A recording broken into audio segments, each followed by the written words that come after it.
Hi and welcome. Welcome. This is Dr. Leonor Murciano-Luna, and I'd like to spend some time today speaking about the winter time, the holy dark, and the dark mother, and also the threat that this presents to our dominant culture.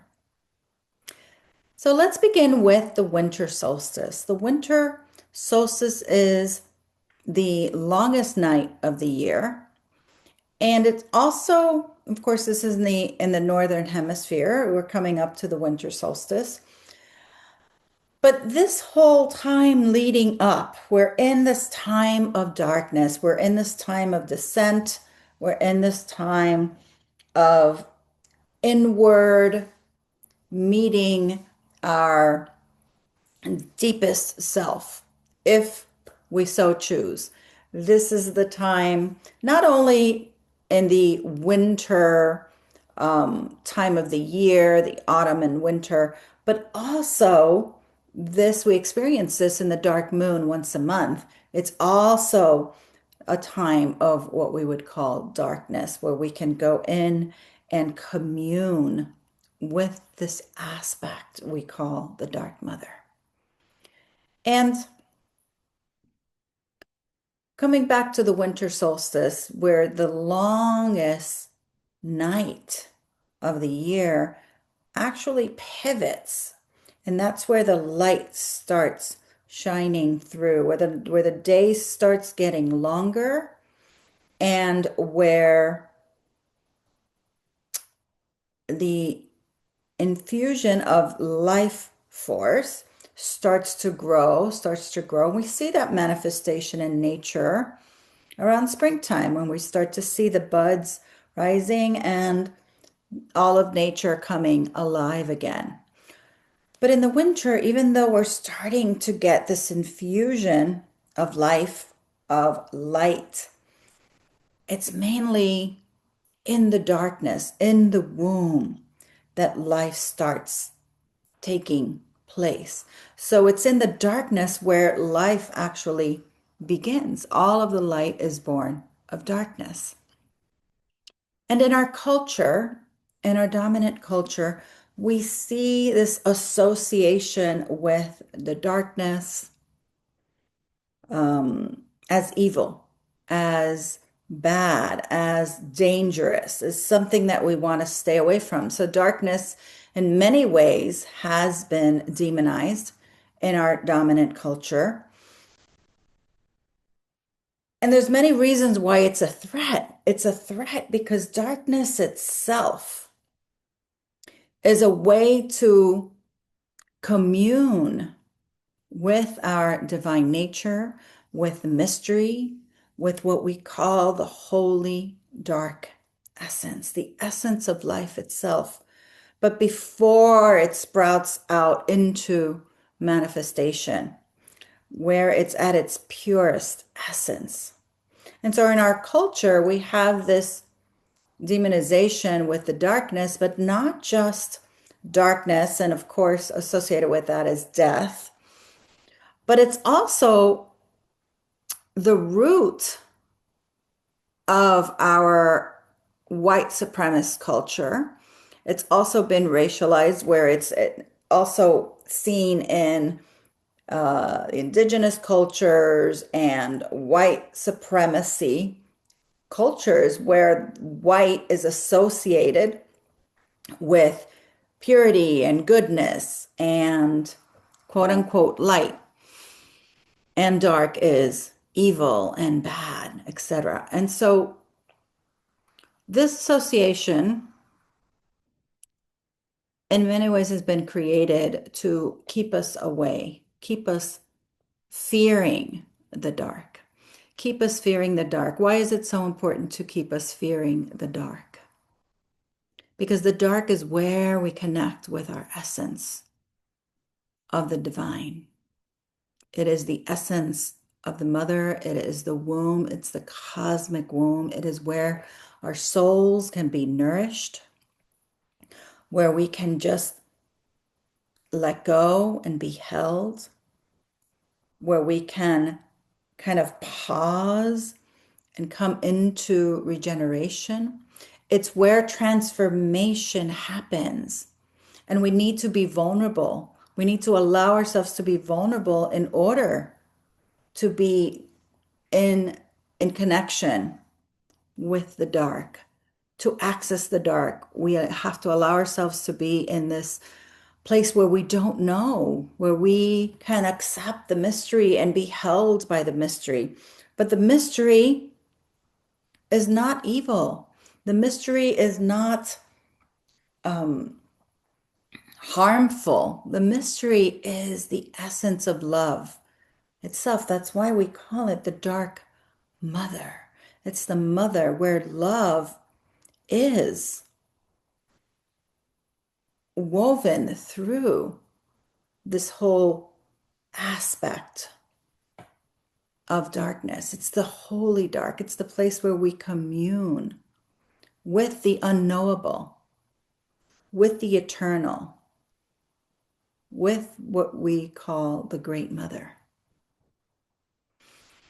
And this is a threat because if we're connected to that, that allows us to receive the wisdom, to be in our sacred power, to know our truth, to speak and express who we are. It allows us to break through and liberate ourselves so that we cannot be dominated or we cannot be brainwashed in many ways. And so this is a threat in the dominant culture, and it's been a threat for a very long time in the patriarchal era, at least the last 5,000 years, of this association, not just the darkness, but also, of course, in aspects, talking about death and regeneration. And also women and the feminine and sexuality. These kind of all fall into the same category. And yet we need the darkness in order to connect and access our own power, our own divine power, and to be supported. Because in our dominant culture, we're in this diet of doing, of accomplishing, and this is how we fulfill. It's like this need for fulfillment from the outer by doing and doing and doing and chasing because of this underlying deficit, disconnection from our spiritual truth. And so being disconnected from the darkness and from the holy darkness is also being disconnected from ourselves, that aspect of ourselves, the unknowable within ourselves. So we fear ourselves in many ways. We fear our emotions or the depth of our emotions. We fear that which we cannot control because we don't have a relationship or we haven't developed a relationship of trust with the darkness. We haven't developed a relationship where we can just lean in and know that we're held. We have disconnected from our experience in the womb and been born into this domination culture where everything that we've learned has been in order, we've had to sever from our deep knowing and doubt what we truly know in order to survive. And so, yet here we are at this time, this critical time where there is a shift of the guards, if you may. It's a time of the feminine rising. It's a time of feminine consciousness. It's a time of the Aquarian age.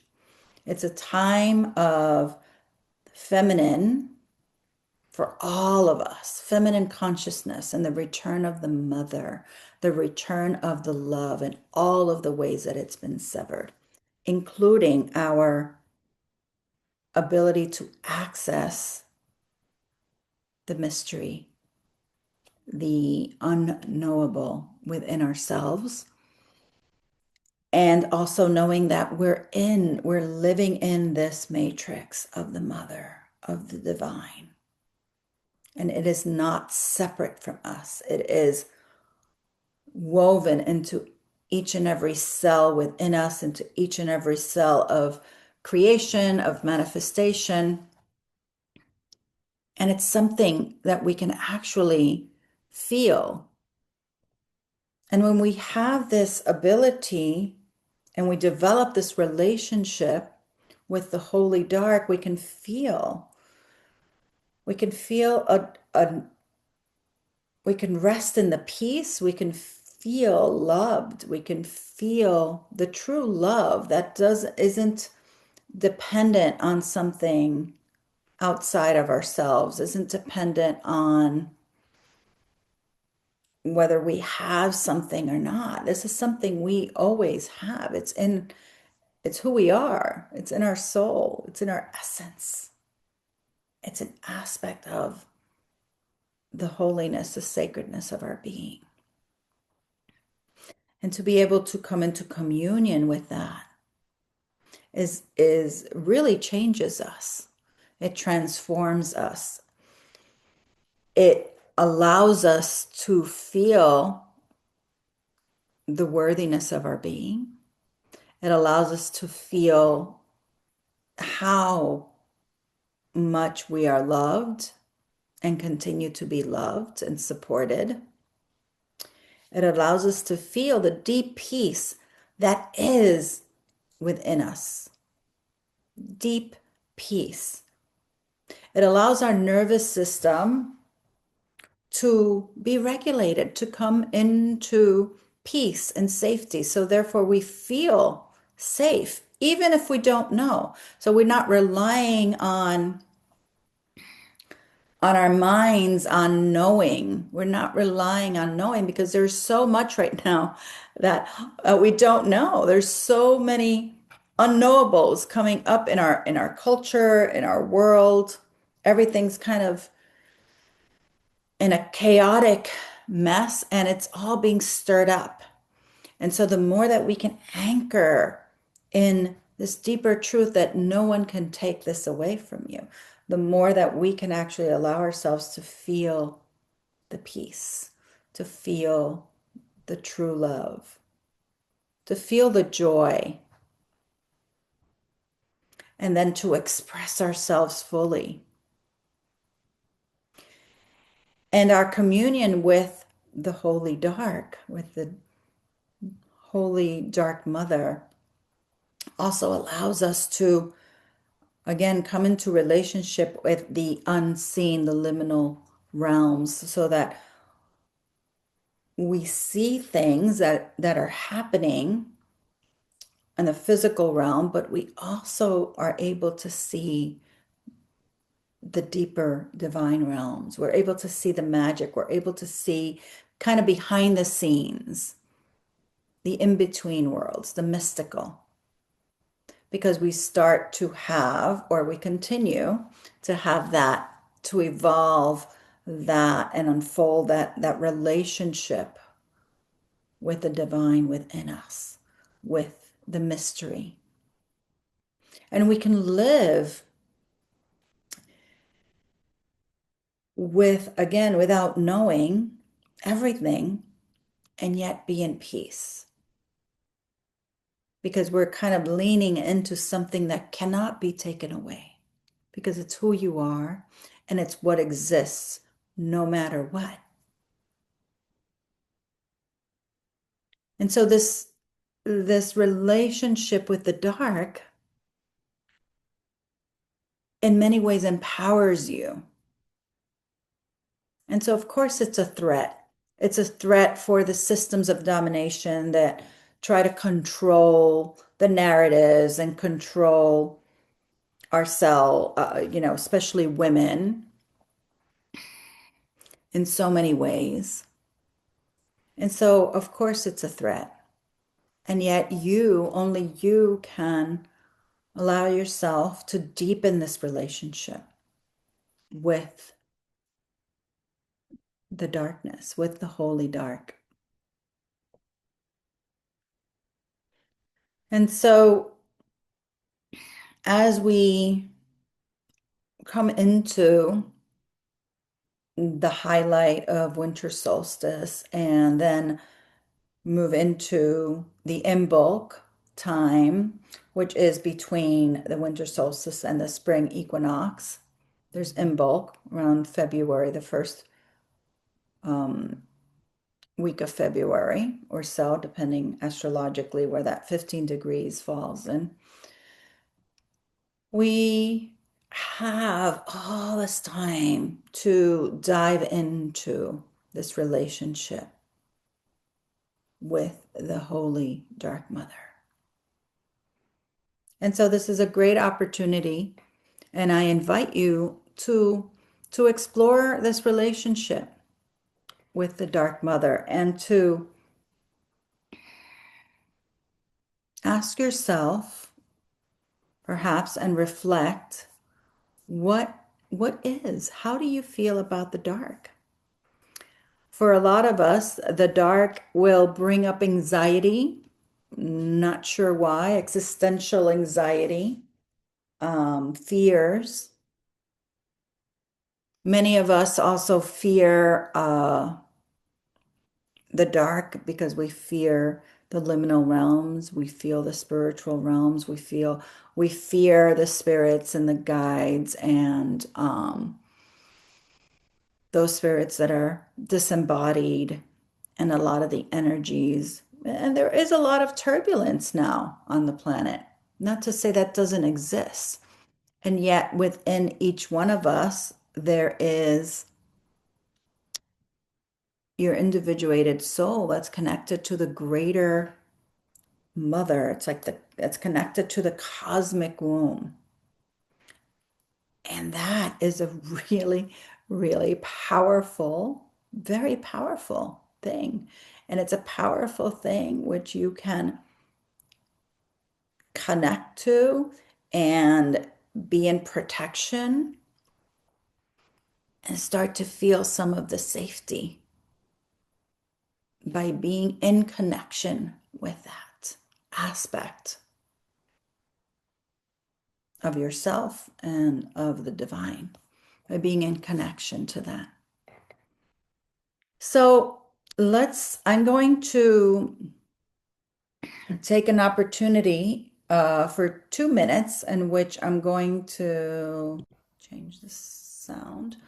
I'm just going to allow yourself to kind of come into this visualization, if you'd like, for just a couple of minutes. And of course, this is just an entry point where I'm going to use this chime.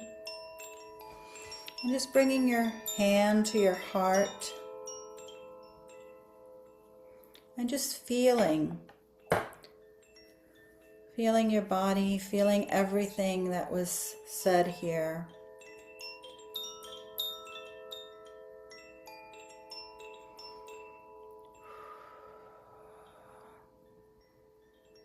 Remember that everything is held in your body somatically. So just asking the wisdom in your body to show you your relationship with the dark. Do you have a lot of fear, anxiety, or just restlessness?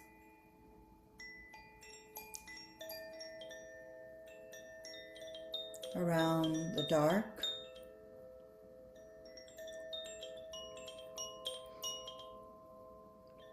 And just notice that and just breathe into that. There's nothing to do but just to honor and allow.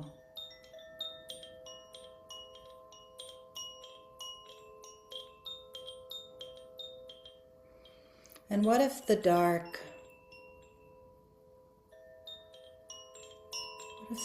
was a place of holiness, a sacred place of mother, of love, where you are held,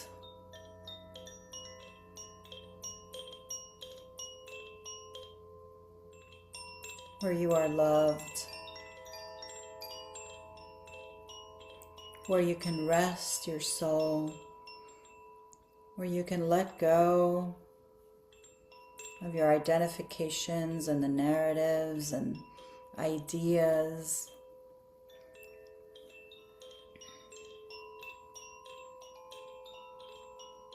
And where you can actually embody and be nourished with the truth of your holiness,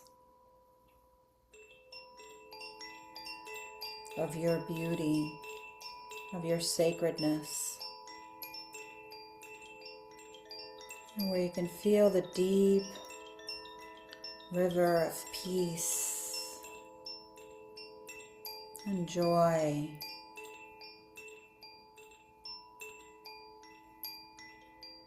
and safety.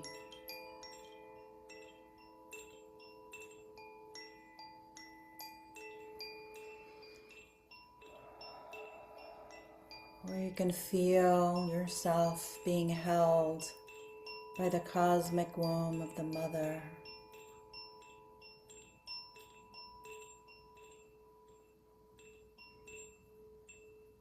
That we've forgotten. But we can start to remember. What if the dark was all of that?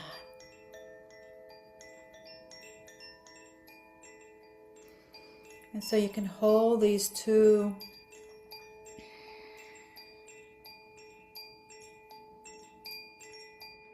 aspects of your psyche, this duality within you right now, continuing to breathe,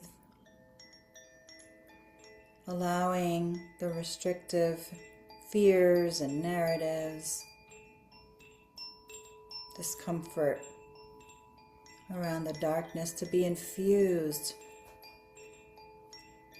with the holy dark mother essence. With each breath, the love penetrates, transforms the fears.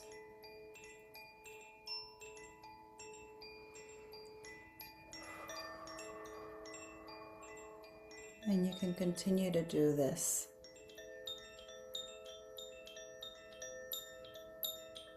during this week, during this month, where all you are doing is letting the love, the essence of the love, the holy dark,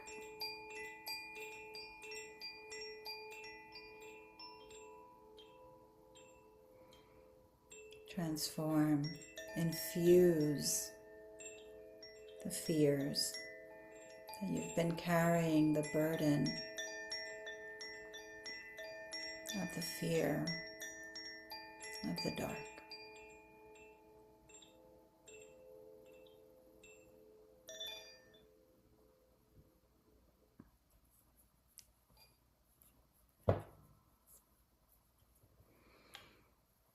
Thank you very much. Many, many blessings.